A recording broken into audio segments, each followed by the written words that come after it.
Hello, dear students. How are you? I hope you are enjoying well and doing well.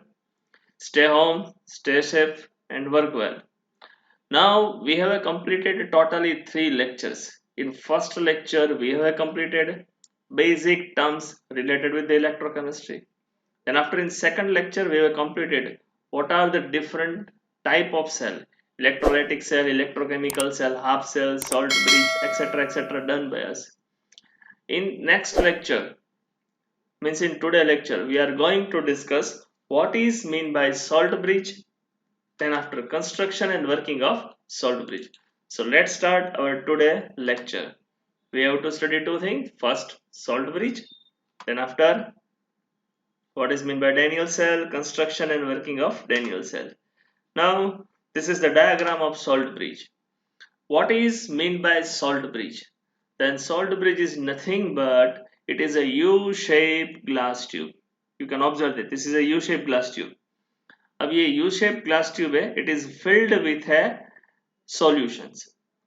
Different type of solution we can use. The example of this solution are, it may be potassium chloride, ammonium chloride, potassium sulfate, potassium nitrate or ammonium nitrate. Now, after filling these solutions, this both end of the salt bridge is filled or closed with a cotton wool plug. Now, the salt bridge we can define in this way. The salt bridge क्या है? तो एक U-shaped glass tube है.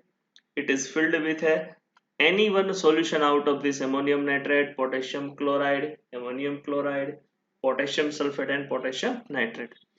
After this, it is filled with closed with a cotton wool plug. So now question होगा आपके दिमाग में कि इस सॉल्यूशंस को क्यों यूज किया जा सकता है.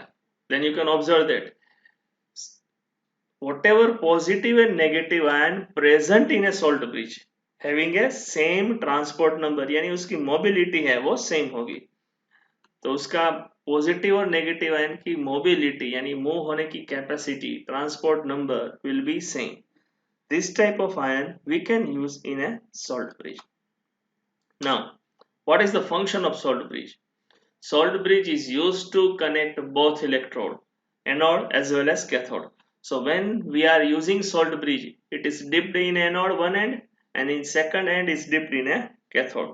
तो ये salt bridge को हम जब solution में रखेंगे तो इस तरह से रखेंगे कि उसका ये भाग है वो anode में होगा, then this second part will be in a cathode. अच्छा, now so what is basic function of salt bridge? Salt bridge is used to connect two half cell. Then it allow movement of ion from salt bridge to anode and cathode. अब whenever Daniell cell is working, तो salt bridge से ion move होंगे to maintain electrical neutrality. अब during a working of electrochemical cell, now in a two different solution we have dipped into it. एक and salt bridge का anode में होगा, दूसरा and cathode में होगा. अब जब भी एनोड और कैथोड के सॉल्यूशंस में चार्ज क्रिएट होते हैं, ज्यादातर एनोड पर पॉजिटिव चार्ज क्रिएट होगा, तो उसको न्यूट्रल करने के लिए negative ion from salt bridge में जो हमने सॉल्यूशन लिया है उसका negative ion will move in A anode solution. Similarly, positive ion present in a salt bridge will move in a cathode solution. So by using this method, salt bridge can maintain electrical neutrality. तो salt bridge का main function क्या होगा? electrical neutrality है. अब जब हम Daniell cell पढ़ेंगे तब मैं आपको बताऊंगा कि किस तरह से वो electrical neutrality maintain करता है. अभी तो आपको ये दिमाग में सेट हो गया कि भाई salt bridge में हमने solution लिया, उस सॉल्यूशंस का नेगेटिव आयन है तो एनोड के सॉल्यूशन में जाएगा, पॉजिटिव आयन होगा तो कैथोड के सॉल्यूशन में जाएगा और इलेक्ट्रिकल न्यूट्रलिटी मेंटेन करेगा. तो यदि आपको 2 to 3 मार्क के क्वेश्चन में पूछा जा सकता है कि what is mean by salt bridge, explain it application, then you shape glass tube filled with any one solution out of this ammonium chloride, potassium nitrate. This tube is known as a salt bridge. Salt bridge having a two function, it is used to connect both half cell. So anode and cathode can be connected with each other by a salt bridge. Second thing, it is used to maintain electrical neutrality during work of electrochemical cell. So word is most important, during a working of electrochemical cell. जब electrochemical cell काम कर रहा होगा तब electrical neutrality maintain करने के लिए salt bridge use किया जा सकता है. So the function of salt bridge to maintain electrical neutrality. So now through salt bridge ion will be moved to maintain electrical neutrality. जो solutions की electrical neutrality है वो salt bridge से maintain होती है. So this is the main function and working of salt bridge. Salt bridge का हम use कहाँ पर करेंगे? Then in electrochemical cell. तो चलो आगे बढ़ते हैं. What is mean by electrochemical cell? देखिए, this is the diagram of Daniell cell, galvanic cell और commonly we can say electrochemical cell. अब क्या है electrochemical cell? Then electrochemical cell is a device which can convert chemical energy into electrical energy. यानी chemical energy जो हमारे पास है उसको electricity में कन्वर्ट करने वाली डिवाइस को हम बोलते हैं electrochemical cell. Now this is the best example of electrochemical cell which is known as a Daniel cell. अच्छा, उसका कंस्ट्रक्शन किस तरह से करेंगे? तो हम लेंगे एक जिंक मेटल लेके उसको हम जिंक सल्फेट वाले सॉल्यूशन में इमर्स्ड कर देंगे. तो पहले हमने एक कंटेनर लिया, बीकर में हमने जिंक सल्फेट का सॉल्यूशन लिया और उसमें हमने जिंक की मेटल रॉड रख दी. अब दूसरा कंटेनर लेंगे, उसमें हम लेंगे कॉपर सल्फेट का सॉल्यूशन. अब कॉपर सल्फेट का सॉल्यूशन लेकर उसमें हम कॉपर का इलेक्ट्रोड इमर्स कर देंगे. अब दोनों को कनेक्ट करने के लिए हमें चाहिए copper wire. So through copper wire anode is connected with a cathode. बीच में हमने गैल्वेनोमीटर रखा है तो पता चलेगा कि भाई इलेक्ट्रिसिटी प्रोड्यूस हुई है या नहीं.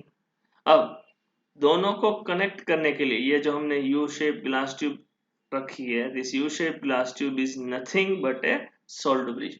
उसका एक एंड एनोड पर है, दूसरा एंड है कैथोड पर है. तो चलो देख लेते हैं इसके पॉइंट सारे. जिंक सल्फेट सॉल्यूशन भी लिया, उसमें कनेक्ट कर दिया जिंक की स्ट्रिप को.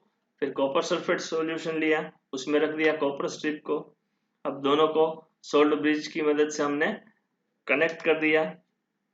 देन आफ्टर एक्सटर्नल कनेक्शन हमने दिया गैल्वेनोमीटर से. तो आपको पता होना चाहिए कि कौन सा एक्सटर्नल कनेक्शन है. तो ये एनोड से कैथोड जो हमने कनेक्ट किया वो गैल्वेनोमीटर से कनेक्ट किया है.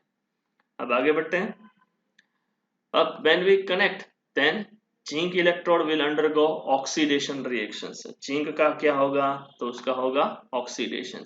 कॉपर का क्या होगा? then copper will undergo reduction reactions. तो आपको क्वेश्चन होगा कि भाई किस तरह से ये होता है. तो यहाँ पर जो जिंक मेटल है उसमें से 2 इलेक्ट्रॉन लॉस्ट होगा और it will convert in Zn+2 ion. तो इलेक्ट्रॉन प्रोड्यूस हो एनोड से कैथोड तरफ मूव होंगे. अब जो कॉपर सल्फेट का सॉल्यूशन है उसमें 2 टाइप का आयन है, Copper+2 और SO4-2. तो यहाँ पर जो कॉपर का आयन है it will move on A cathode. तो यहाँ पर कैथोड पर copper ion will get electron and undergo reduction reactions. तो स्लोली यहाँ पर कॉपर डिपोजिट होगा और यहाँ क्या होगा कि जिंक की जो मेटल स्ट्रिप है उसमें से zinc metal ion will go into solutions. अब होगा ऐसा कि यदि ये Zn+2 वाला सॉल्यूशंस जिंक सल्फेट का सॉल्यूशन है उसमें Zn+2 इंक्रीज हुए, so this solution become a positively charged.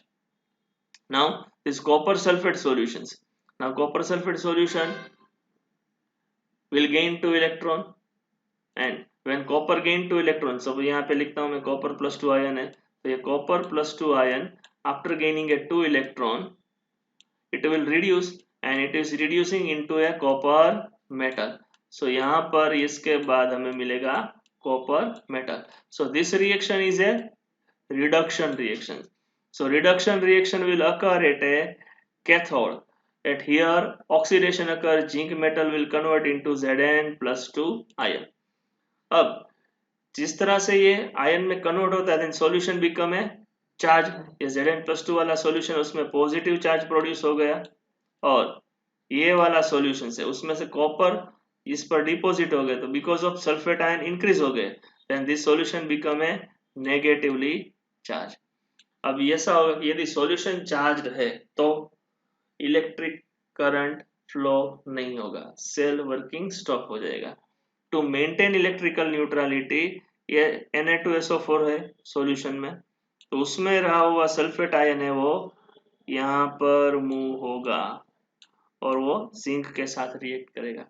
अब सोल्ट ब्रिज में हमें जो सोडियम सल्फेट लिया है, उसमें से सोडियम आयन है वो यहाँ पर मूव होगा और वो इलेक्ट्रिकल न्यूट्रलिटी मेंटेन करेगा, सल्फेट के साथ रिएक्ट करके Na2SO4 बनेगा। So salt bridge is the most important thing, it is used to maintain electrical neutrality. तो चलो देखते हैं किस तरह से इलेक्ट्रिकल न्यूट्रलिटी मेंटेन करते हैं। अब ये हमने आपको समझाया किस तरह से वर्क करते हैं। Now when zinc ion will move,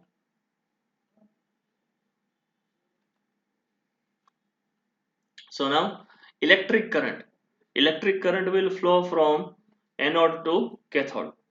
अब आफ्टर ऑल हमने जो ये सारी रिएक्शंस हो गई कंप्लीट, तो उसके बाद हमने जो दोनों मेटल स्ट्रिप निकाल ली और उसको वॉश करेंगे और उसका वेट करेंगे।